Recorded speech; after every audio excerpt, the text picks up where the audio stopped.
안녕하세요. 종교학 박사 방 박사입니다.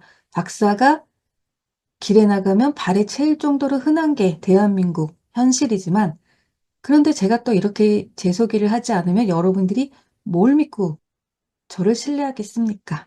저는 인문학으로서 종교학을 했고요. 그래서 성서 신학도 인문학적 관점으로 공부를 했습니다. 그러니까 제가 하는 말은 계시를 받았다거나 특정 교단의 교리이거나 그렇지 않습니다. 묵시록을 보통 어렵게 생각하시는 분들이 되게 많아요. 되게 복잡한 이야기라고 생각하고 사실은 좀 어려운 부분도 있긴 있어요. 묵시록. 여러 가지 형태의 묵시록이 있는데요.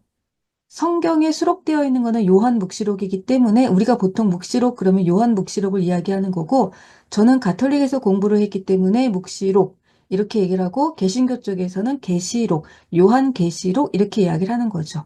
같은 말입니다. 어차피 우리나라 사람이 쓴 게 아닌데 번역의 문제일 뿐 원본은 같아요. 구약은 히브리어, 신약은 고대 그리스어로 쓰여져 있죠. 번역 가지고 되게 민감하게 반응하시는 그런 신자분들도 있으시더라고요. 아니, 우리는 하나님인데 왜 하나님이라 그래? 막 이런 거 갖고 싸워요. 하나님 갖고 싸워요. 아우, 그럴 때 정말 종교가 참 큰일이야. 이런 생각이 들긴 하죠. 그래서 저는 그냥 야훼라는 표현을 즐겨 쓰고요. 오늘 설명할 이 부분은 묵시록에서 큰 줄기라고 할 수 있는 교회에 관한 이야기예요. 왜냐면 묵시록은 교회에 보내는 편지로 이루어졌기 때문에 그래요. 일곱 교회에 보내는 편지. 왜 보냈는데? 우상 숭배하지 말라고. 그럼 그 당시 우상은 뭔데? 로마 황제. 아, 그렇구나. 로마 황제 동상을 만들어서 그 앞에 가서 꾸벅 절을 해. 그리고 저 로마 시민으로서 절했으니까 증명서 주세요. 그러면 옛다. 로마 시민으로서의 의무를 다했구나. 그리고 증명서를 써줬던 시대가 있었죠. 그런데 여기서 문제가 생긴 거죠. 로마는 정치랑 종교가 분리돼 있었기 때문에 여기서 꾸벅 로마 황제한테 절을 하고, 그리고 역시 신은 아프로디테야. 이쁘잖아?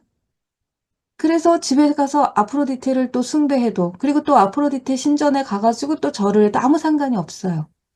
그런데 유대인은 유대교인이든 그리스도교인이든 정치와 종교가 일치가 됐죠. 하나예요, 하나.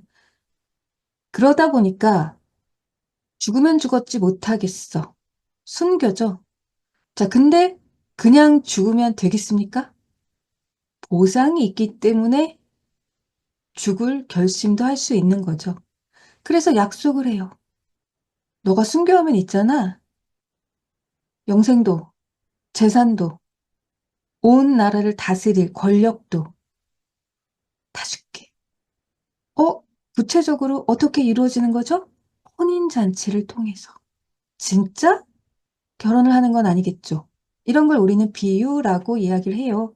비유와 상징이 많기 때문에 묵시록 또는 계시록을 해석할 때 여러 가지 혼란이 생기는 것도 맞아요. 여기서의 혼인잔치는 신랑은 예수님, 신부는 그리스도인. 어떤 그리스도인? 예수님의 말씀을 따르고 지켰던 그리스도인. 그래서 결국은 어디에 이르게 됩니까? 영생에. 어디서? 새하늘 새 땅에서. 여기를 새 예루살렘 이렇게도 이야기를 해요. 되게 좋은 곳이에요. 죽음도 없고 고통도 없고 눈물도 없고 슬픔도 없고, 아니 이렇게 아무것도 없어도 될까요? 나쁜 게 없어요. 누가 가는데? 14만 4천 명이 간대. 그럼 이 사람들만 가? 그러면 안 되겠죠. 지구의 인구가 몇 명인데.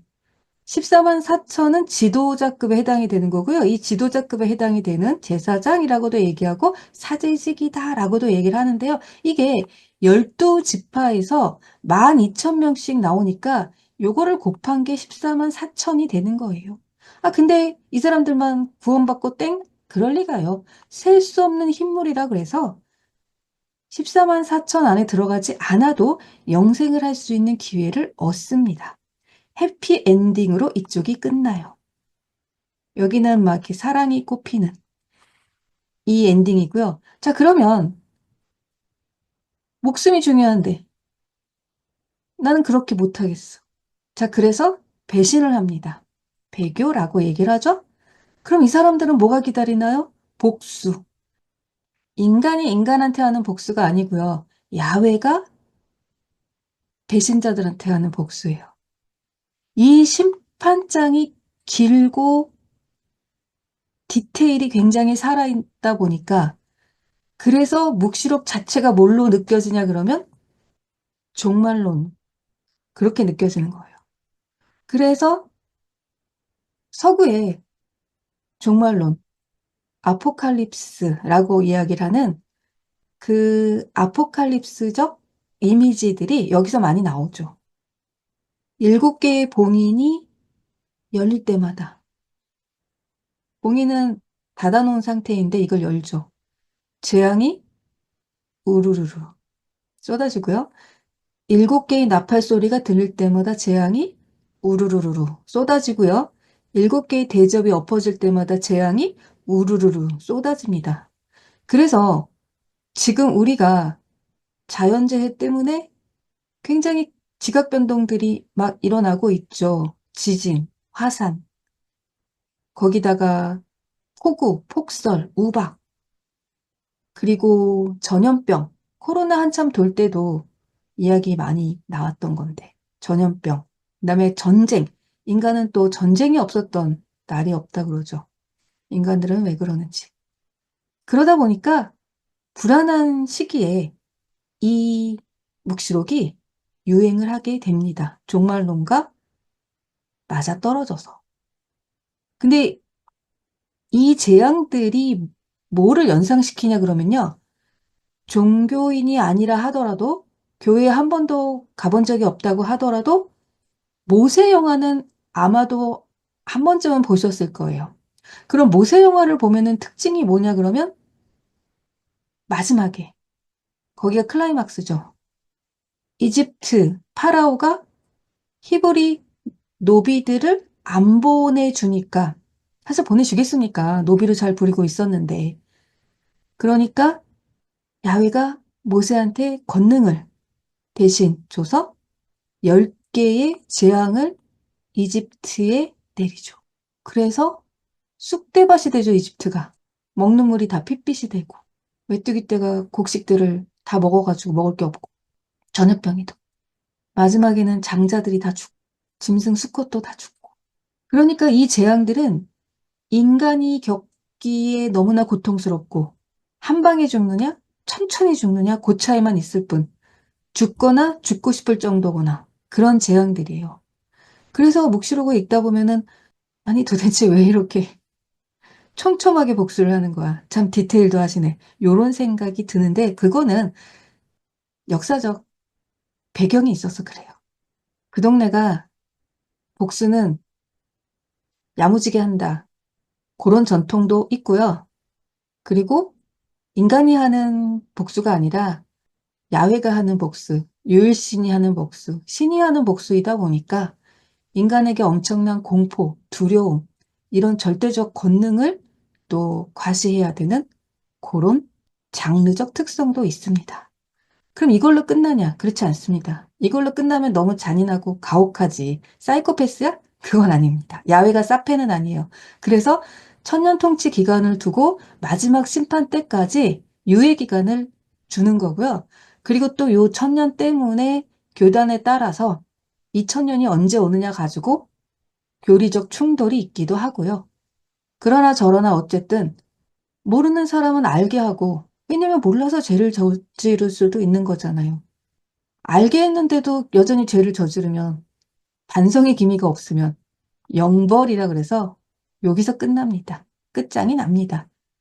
그리고 이때는 유황불못에 들어가죠. 그래서 서구의 지옥 이미지에는 이 유황불못이 익숙하죠. 시뻘건 불이 활활 타는 그런 장면들. 거기서 이제 막 신음하고 있는 이 지옥에 간 영혼들. 근데 미리 가 있는 존재가 있습니다. 그게 짐승과 바빌론인 거죠. 짐승은 사탄의 권능을 이용해서 이스라엘 백성들을 탄압했던 그런 존재들. 바빌론은 그 옛날엔 이스라엘 백성들이 바빌론에 가서 이등 국민 노릇을 했죠. 유배지인데 사실은 발달한 도시다 보니까 많이 배워오기도 했고 문화적 영향력도 받았고, 그런데 지금은 어디의 속국이에요? 묵시록이 쓰였던 당시에는 로마의 속국. 그러니까 바빌론은 상징적 용어인 거고, 알고 보면 로마인 거고, 아무리 강대국이라고 해도 천년 만년 강대국은 아니잖아요. 언젠간 망하죠. 여긴 바로 그런 염원이 들어있어요. 언젠간 망한다. 그렇죠. 인간은 언젠간 죽고, 아무리 강대한 나라도 또는 강대한 도시도 언젠간 멸망하죠. 그 언젠가 멸망할 때 그게 바로 누구의 힘이다? 야훼의 힘이라는 스토리를 가지고 있는 게 묵시록을 끌고 가는 전체 큰 서사 구조라고 보시면 돼요. 그리고서 이제 하나하나는 이제 디테일에 해당이 되는 거고요. 오늘날의 교회는 그럼 뭔데? 짐승은 뭔데? 바벨론은 뭔데? 13만 3천은 누군데? 뭐 이렇게 들어가면서 교단에 따라서 교리들이 달라지기도 하고요.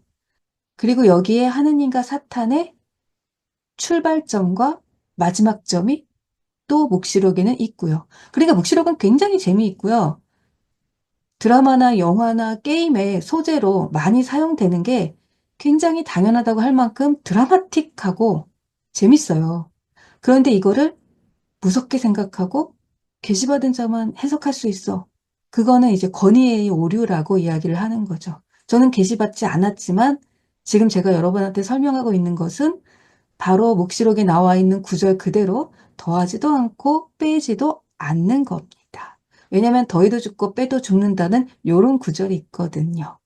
더하지도 않고 빼지도 않고 그냥 여러분이 성경을 펴면 읽을 수 있는 내용 그대로를 제가 서사 구조 쪽으로 이렇게 드러내서 이렇게 전달한 거죠. 오늘은 여기까지. 종교학 박사, 방 박사, 묵시록 전공자였습니다.